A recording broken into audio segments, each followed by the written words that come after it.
case you have to bear with me. Right, so we're going to talk about these ladies. Thank you, Hayley. Thank you, Scouser, so much. So we're going to talk about Mark Brown. His victims are Leah, 33 from Hastings, and Alexandra Morgan, 34 from Kent. So these are the girls we're going to be talking about. We're going to do... So I'm going to put them up quickly, but I'm going to quickly show you him because I always want to keep them up. Nah, it's fine, Chloe. Good luck with the move. Oh, God, I don't even envy you. Do you know what? As soon as someone says house move, my insides die. I've moved so many times in the last, 5 years. Beth! Thank you, Beth. Oh, I love you, Beth. Thank you so much. Thank you, Beth. Thank you. It's your birthday tomorrow. As soon as someone says house move, I'm like, oh. Thank you, Jacqueline. Right, so this is Mark Brown, and he is an absolute piece of shit. Oh, I'm so sorry, Chloe. I just lived the whole thing of having to move and pack everything up and then unpack everything, not know what's in boxes, and then when you're moving, you're just packing loads of shit that you know you don't even need anymore. And you don't even know where you're taking it. Just so stressful. But I hope it all goes really well for you. So, crap. So we're going to work from the kind of the trial paperwork of where the kind of everything they kind of said during the trial, because I think it's the best way to do it in this case, because we have two separate victims and I am leaving them up with their names and stuff. So as we're talking about them, you can kind of work out who's who. And if we get through this case, I do have another one as well in a little while that I think people need to know about. I'm just going to do it bit by bit so we've got everything that we need. We've talked about so many victims tonight, but I hope it's not getting confusing for everyone. Let me put this other charger in for a minute. Oh, Claire, did you just send the lanterns? I missed them. I was looking the other way. Thank you so much. Claire, I'm so sorry. I was looking for a charger. Thank you so much. Big up everyone with 52. Thank you, Claire. I love you, Claire. Thank you so much. I'm such a numbnut, so I was looking the other way. Thank you so much. So we're going to talk about, thank you. So we're just about to start this case, Jenna. You've just come just in time. Thank you, everyone, for all your help. I love you all. So we're talking about the in-depth timeline, basically, of the murders of two single mums who, at the time when they died, were just going through stuff. And this man has absolutely taken advantage of them, and he has absolutely taken their lives. And now Leah's remains have never been found. And that's why I'm covering it today as part of this whole series of bodies that have never been found. Now, the trial lasted over 6 weeks, and Mark Brown was found guilty of both murders, despite the fact Leah has never been found, and he was sentenced to a minimum of 49 years. So he was 41 in 2021. We have Leah, who was 33, and we have Alexandra Morgan, who was 34. Now, he met both women off a sex work website. Thank you, Dottie. Thank you, Christina. Thank you, everyone.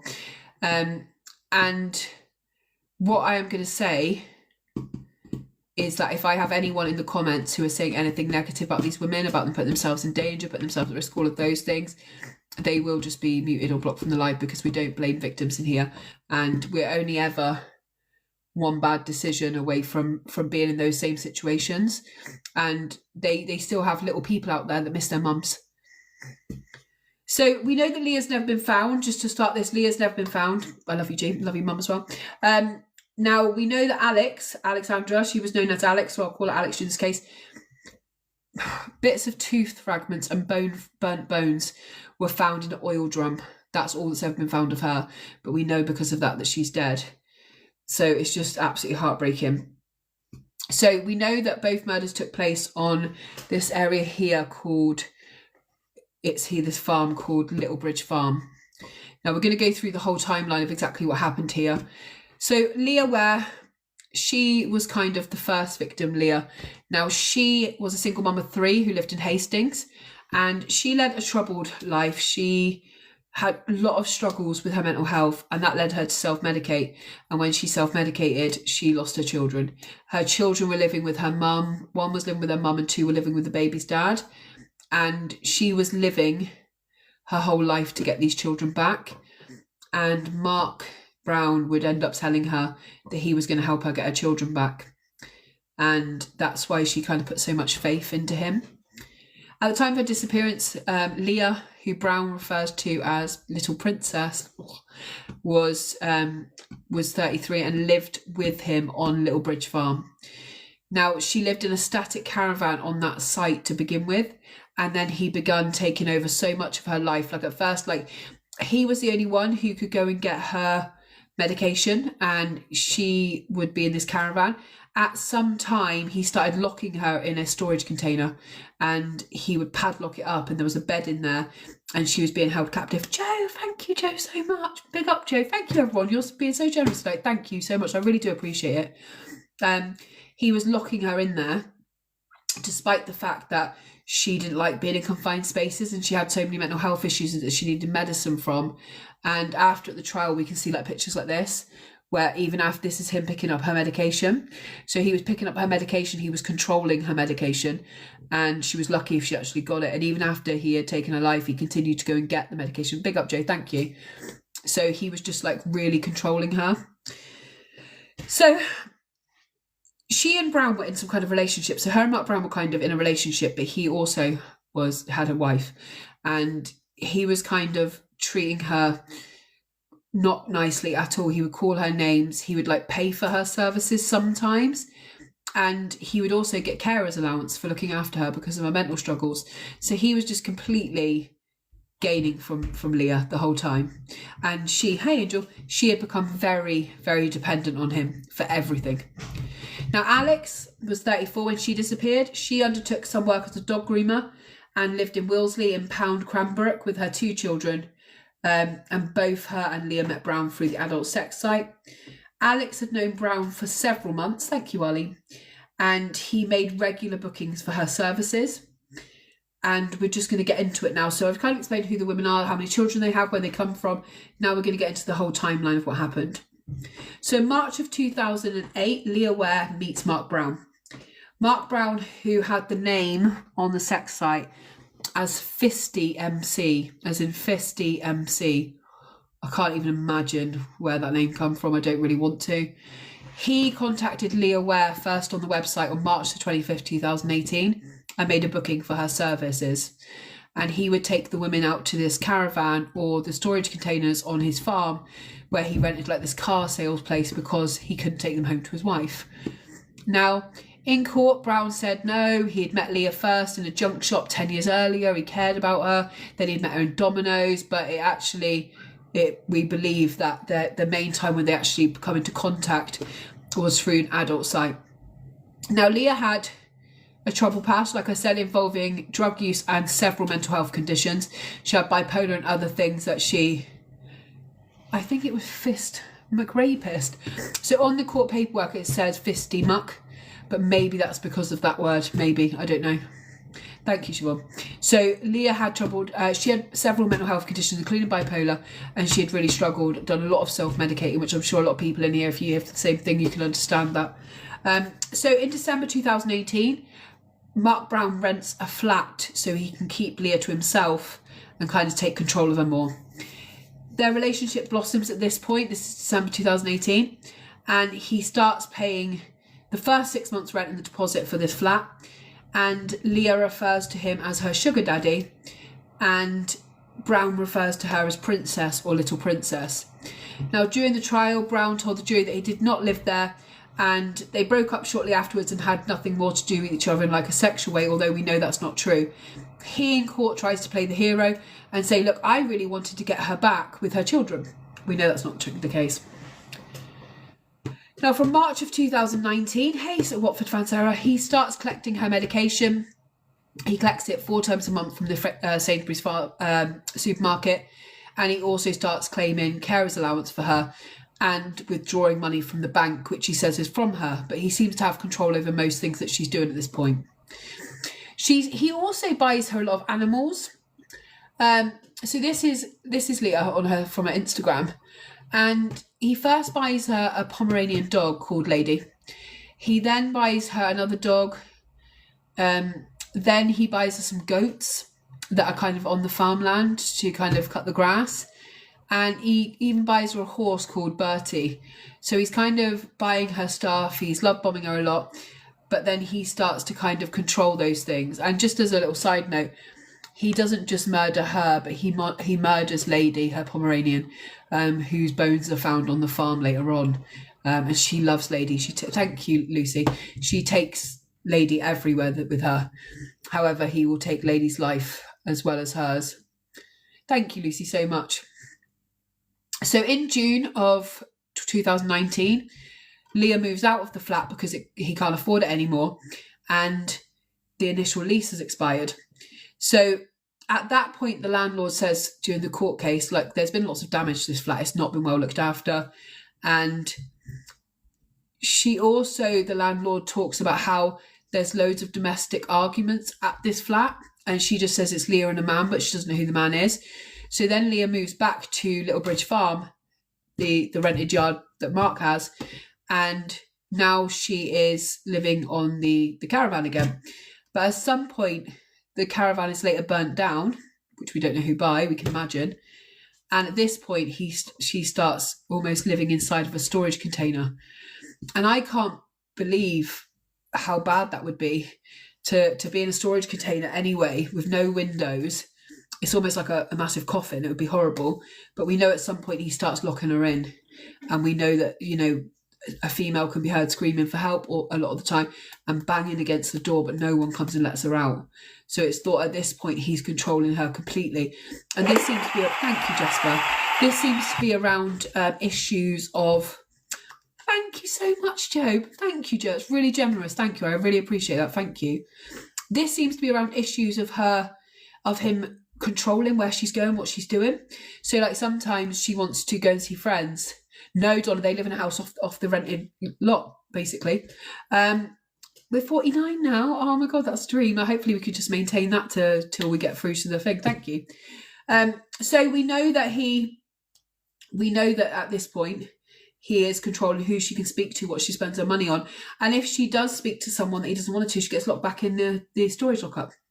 But to the outside world, he's buying animals and things look really good, right? So at some point he gets a job and he is basically working as an abnormal load pilot for Southeast Static Trader, and he drives a lorry basically. And the lorry, he takes his static caravan on the back of it. Now he's not supposed to be taking Leah on these trips, but he even begins taking her to work with him. And Leah's friends say during the trial that she's lonely, she's in love, and she believes at some point he's going to stop controlling her, leave his work, and they're going to be together. She really believes they're going to be together and he's going to look after her. By February of 2020, Leah terminates a pregnancy. Now she's 20 weeks pregnant with Mark's child, and they both decide, and some say it's not both, it's him, that she needs to have a termination. And at this point, he tells the court that he starts relapsing and starts taking drugs with her and providing her with drugs to stop both of their pain because of the abortion. And we kind of figure out that it's his idea only, because we know later in that November, so that happens in February and November, Leah is found outside of a hospital with her wheel, behind the wheel of the car, slumped over, and she has taken a drug overdose. Now, she's taken inside of the hospital and she's pregnant, and she begs the nurses, please don't tell Mark Brown, please don't tell my partner, please, we just need to get rid of the baby, please, we can't tell him. So there seems to be some issue there where last time something may have happened to her, or there was some issue of control around the pregnancy. Now, she is stopped again later on, so she doesn't get rid of the baby at that stage. She's stopped again on December the 11th, and she's driving one of Brown's cars, uninsured, and she's trying to get somewhere very quickly. Police stop her. She's crying, and she says, I'm trying to get to a termination. I'm trying to get there now, but I can't have anyone follow me. Thank you so much, guys. And that alludes to the fact that she thinks somebody may follow her and find out. And we know that 3 days later, on December the 14th, she does undergo that termination. So in December of 2020, later on, just a couple of weeks after that termination, we know that Mark Brown loses his job after it's found out that Leah has been accompanying him on the drives. And he then gets a new job at a groundworks place. Now, we know that he then works on several building sites, which may come in handy when he's trying to get rid of bodies, right? So on January the 2021, various arguments between Leah and Brown happen over text message. Now, some of these centre around the fact that Brown has refused to leave his longtime partner. Leah sends really sad messages that break my heart. She says, "I've never felt so unwanted by someone that I loved before. I thought I was your princess, your soulmate. Why are you making me feel this way? Why don't you love me enough to be with me?" And when given evidence, Brown said he had considered leaving his partner, but he was hesitant to do so as he may lose contact with his own children. Now, we know in March in 2021, Tony Deeprose, a friend of Brown's who stored a van on the farm, he goes out to the property and finds Leah locked in the barn. It's padlocked up, she's been locked in, and she's screaming. Then Leah sends a text from inside of the barn saying, "Mark locks me up, I want to get out." Now, he says at that time he can see the barn is locked and secured with padlocks. He doesn't get her help at that point or intervene, which I find that very strange, that you're stood one side of the door, she's screaming to get out, there's padlocks and she's secured in there, and you don't do anything to get her out or to call the police or anything, because if you did, she'd still be alive. But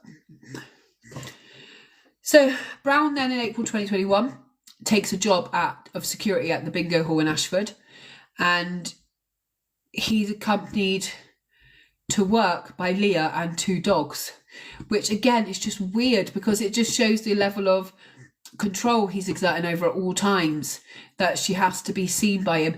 And sometimes people are saying, like, he's at work on the door and she's over the road just with the dogs, where he can just watch her all the time. Thank you, Elaine. So it's not even like, you know, sometimes she's allowed in the bingo hall, sometimes, thank you, Elaine, so much, thank you. Sometimes she's made to stand across the road in the cold, but she always has to be within his eye line where he can see her. Now, internet searches during the trial come out that talk about the interest of Mark Brown. There are searches such as fisting, forced sex, rape, and brutal sex. Friends of Leah also recall around this time, and I'm so sorry, trigger warning, I should have said trigger warning, but we are talking about true crime. Friends of Leah also recall her telling about occasions which she's been gagged, tied up, and forced into the boot of the car while he forces her to have oral sex with him, etc. And sometimes he'll keep her in there for a period of time where she's feared for her life. So we go to May of 2021, May the 5th, and this is the days before Leah's murder. On May the 5th, Leah transferred money between her bank accounts. She's got 2 accounts because her card has been stolen. She's trying to kind of move money so she can get it out.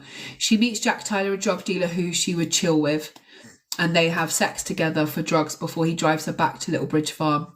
He was surprised at her living conditions, which Leah said, well, you know, my landlord is really controlling and weird.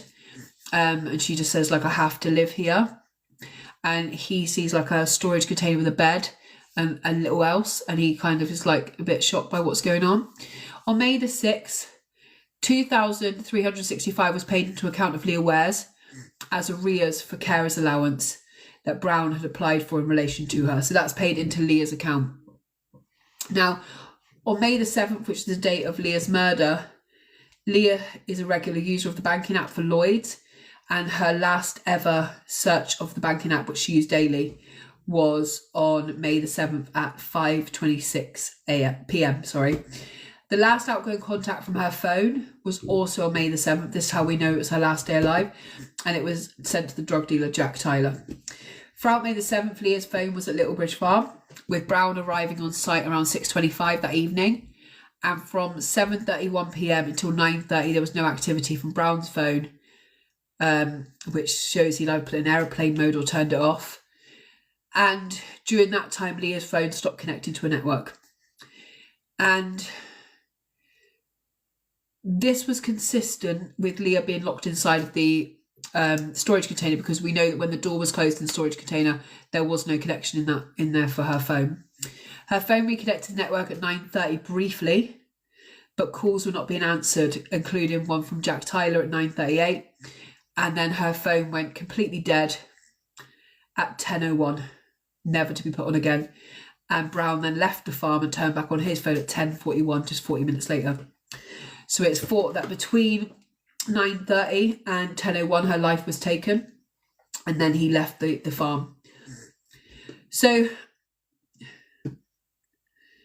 we know that Brown returned to the farm shortly around 8:30 in the morning, and Leah's phone was turned back on for a split second, but thought to be at the same time as his, so they were working in tandem. It wasn't her. And we know that he then spent 9 hours at the farm, and he spoke to his sister on the phone where he asked her, do you still want a dog? Thinking it to be Lady the Pomeranian. Now, Brown then rehomed one of Leah's dogs with his sister the day after that. Well, we think her Pomeranian lady was then murdered because she wasn't wanted by the sister, because she wanted the Staffy instead. So this is all very quickly, and he never normally spent 9 hours at that farm. So it's likely that he was getting rid of her body, cutting it up like he did with Alex's, doing something. But something happened in those 9 hours, which has led to today with her not being found. We know this happened on the 7th and 8th, right? By the 20th, he's back on the sex website looking for someone else. Now, we know at that time he's using, we're going to use Alex now. So we know at this point he's talking to Alex about her services. And he's starting to search for terms again, like reluctant sex,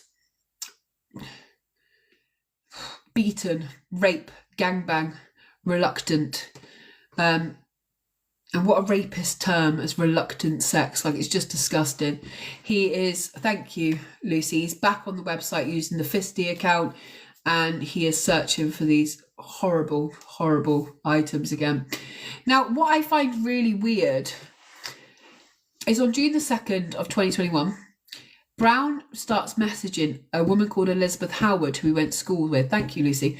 And he's known her since he was 18. And they end up having a 25-minute call with her. And then over the next period, they share 700 pages worth of WhatsApp messages, and they speak on a regular basis. And he tells Elizabeth, look, I've just lost my soulmate. Her name was Leah. Like, I loved her. She was my soulmate. Now she's dead. He just says lost. And he tells her that Leah committed suicide. So I'm going to tell you about some more messages with Elizabeth Howard later on that are so fucking bizarre that she didn't question what he was saying, because it was just so odd. So on May the 27th, after he finds Alex here on the same website we met Leah, he makes searches for her postcode and for her house, and he keeps searching her up.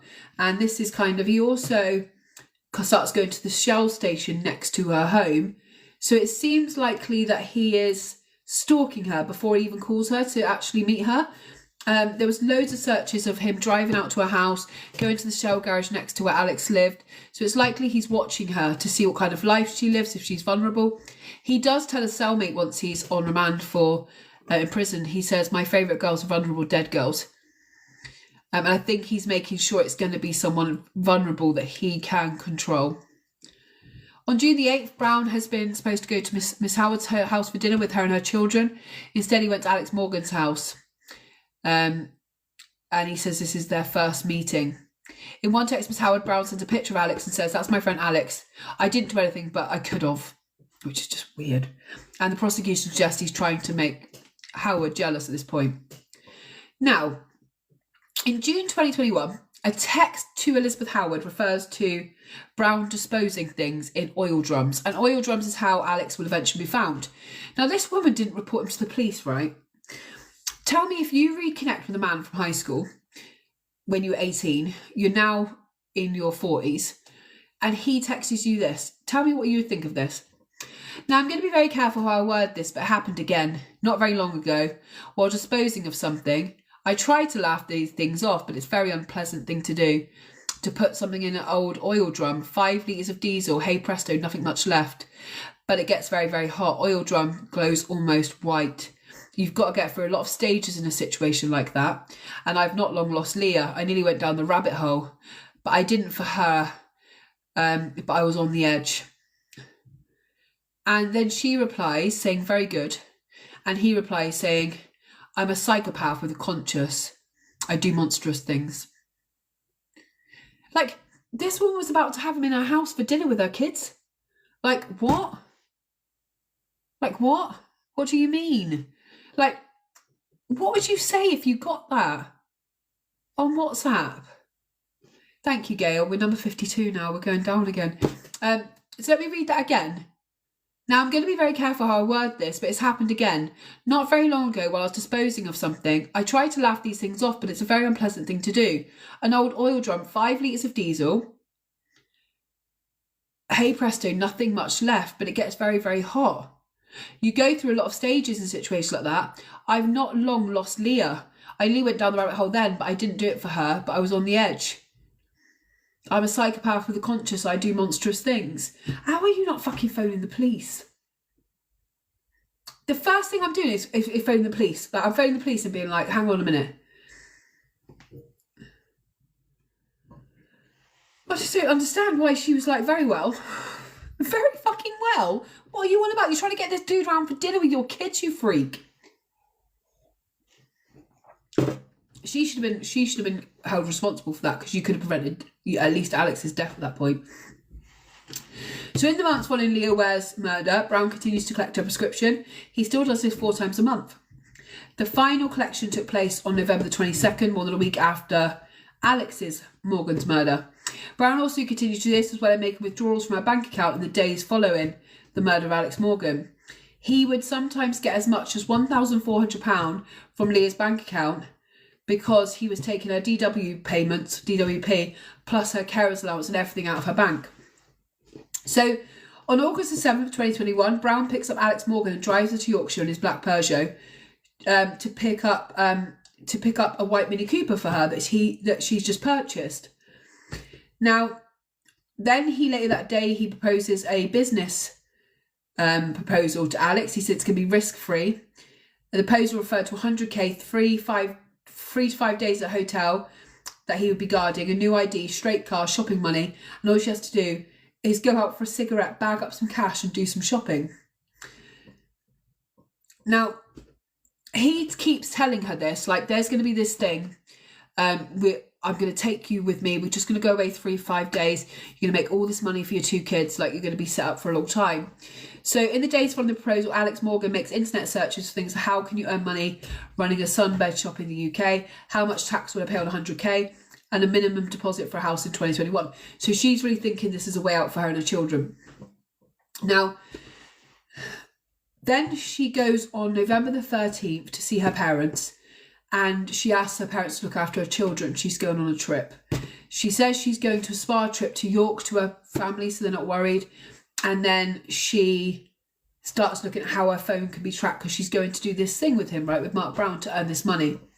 So we know at 7:58 on the November the 14th, Alex Morgan met Mark Brown at Littlebridge Farm.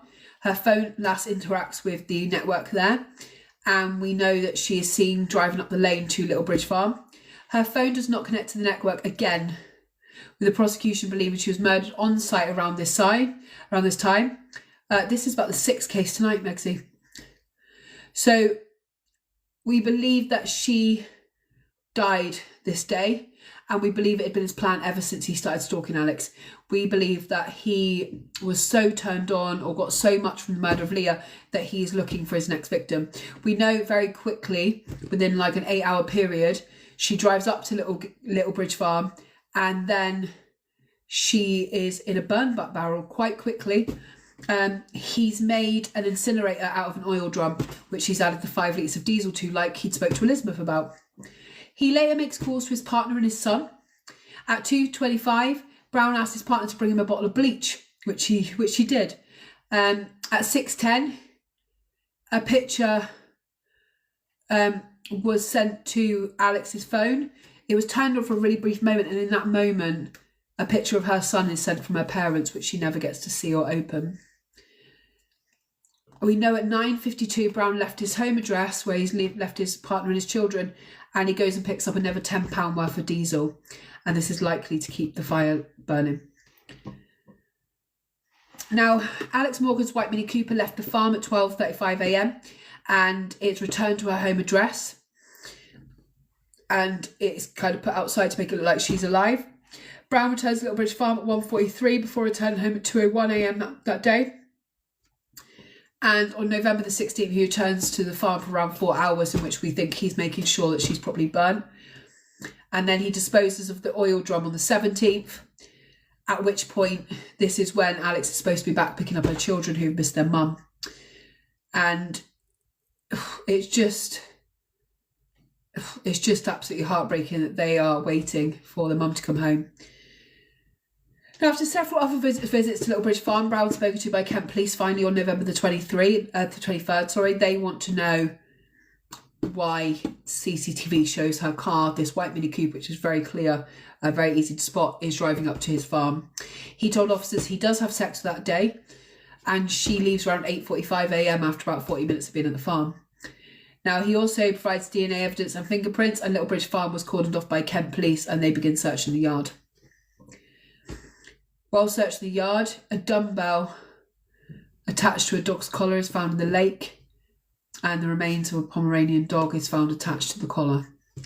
The dog has been weighted down in the lake, probably while still alive. On November the 24th, Brown tells his boss he will be arrested for double murder. So they say both women left a lot of evidence that led to him being caught, right? Because Alex left some things in her house with his name on. I was going to talk about that in a minute. And also her car was so clearly seen going up. So a lot of the things were left behind. Thank you, Donna. So on that time, thank you, Donna, so much. Police arrive at the farm and Brown's boss is there. And he says to his boss that the police are here. I'm going to be arrested for murder here. And his boss is like, what? And he's like, double murder, actually. I'm going to get 25 to life. And at this time, police know nothing about Leah. They've never heard of Leah. They don't know she's missing. They obviously have heard of her through the drugs now, but they didn't know that he has anything to do with her or that she's missing. Now, he's then arrested on November the 25th on suspicion of murder. And at this stage, he refuses to answer any questions. Now, at that point, his boss comes forward and says he told me he was going to get arrested for double murder. And then on November the 28th, he's charged with Alex's murder. And later, police discover not only what the bosses said, but they go back and they find a whole trail of clues that both the women have left. So they search his work van, they find prescription medication in the name of Leah Ware. Kent Police alert Sussex Police this discovery, and a missing persons investigation is then launched. And while investigating, Kent Police also found a rollerblading box where rollerblades used to be in the bedroom of one of Alex Morgan's son. And she's left a note on the box that says Little Bridge Farm, and he's got his name on it. And it's honestly like the box has been on her table or whatever, and she's just written on it because she's had nothing else to write on. And this ends up being some of the evidence that convicts her.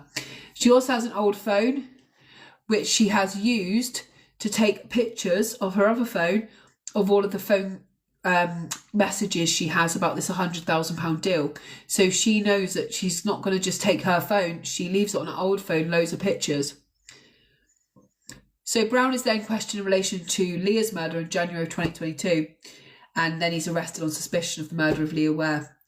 He's charged with the murder around February the 4th. And in March, he then appears in Lewes Crown Court. Now, on October the 17th of 2022, the trial begins at Hove Crown Court. And the murder trial, it's a double murder trial for both the women. And I'm not going to go too far into it because I've basically give you all the evidence anyway. But he's basically sentenced, found guilty, and he will serve a minimum of 49 years in prison. I don't know why they didn't give him a full life tariff. To me, a full life tariff would have been the best thing, being as it's a double murder. And we can convict people in this. Once there's two, we can get a full life tariff. This is a guy who openly referred to himself as a rapist, was searching for reluctant sex, fisting, rape. He's a danger to society. He murdered these girls. Like, Leah, he ruined her life. He was abusing her for such a period of time. And Alex, he was looking for someone to murder. This guy's a sicko, an absolute sicko. This is him here, the little weakling. It's always little weak fuckers, isn't it? The little cowardly ones. We're number 52 again. Oh, competition things, I'm not built for it. Yeah, look at him. This is him getting Leah's medication. This is the farm they both died on. Not really even a farm, is it? It's just where cars are. These are, I wanted to pick these pictures on. These are both the girls before the drugs, before everything. Like, she's beautiful, just mummies. And that's how they should be remembered. I don't know, Nick, I don't think she was very happy about it. She had no idea of the double life now.